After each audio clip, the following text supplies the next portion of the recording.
Hey, what's up, YouTube? All right, so we are in part two of Elizabeth Bowen's Last September.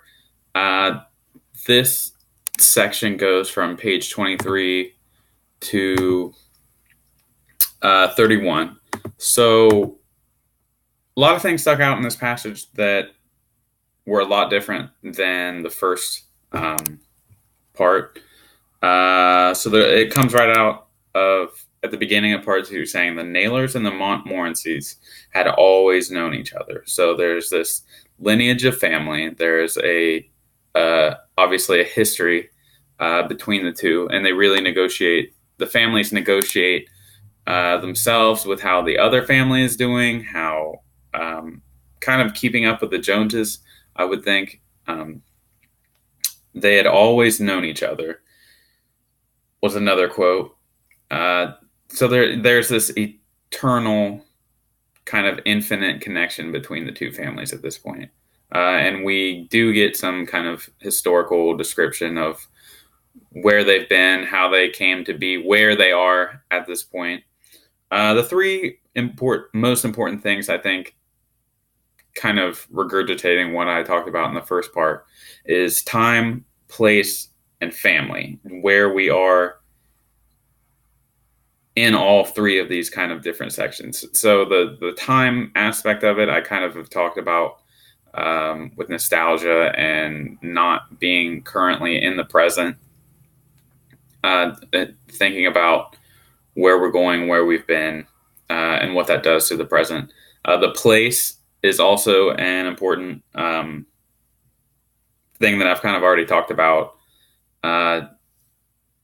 When the Montmorencys appear at the house, they evaluate what they've seen before. They evaluate what it is now. They look at the house, and they kind of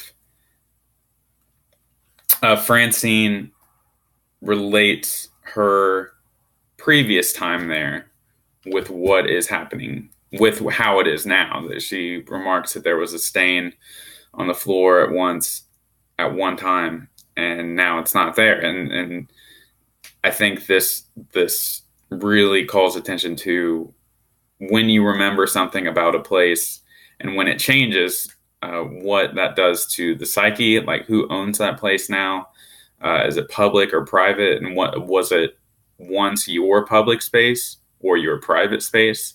Like if you live there and then come back 10 in a home in 15, 20 years, how different that is. I mean, how, like, right now I'm in a dorm room, and to think about how many people have been here, what's happened here, um, it's an interesting aspect to think about, and it kind of humbles you a little bit to think that this place has stood the test of time.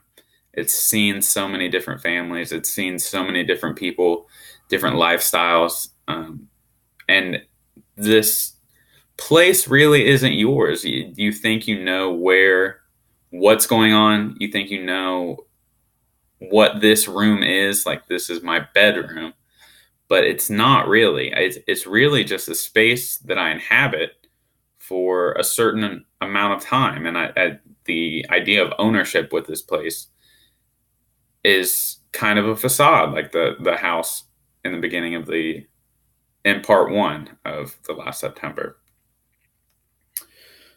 Uh, Again, they look every Francie and Myra look towards the future. So this is probably the biggest quote that I want to talk about. Quote, their life through which they went forward uncertainly without the compulsion of tragedy was a net of small complications, end quote. And it kind of baffles me a little bit when you think of your life as a net of small complications. It really is, it kind of is like a kettle boiling. Once you continue to add heat, and then eventually it's going to blow up. I mean, eventually it's going to get boiling to the boiling point where it's a drastically different entity than when it started.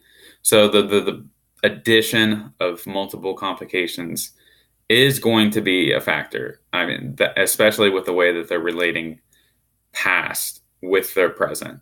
The things really never go away, I guess is a good way to think about this quote and the way that people are perceiving their lives at this point, that they are a culmination of their past rather than attempting to provide a better future.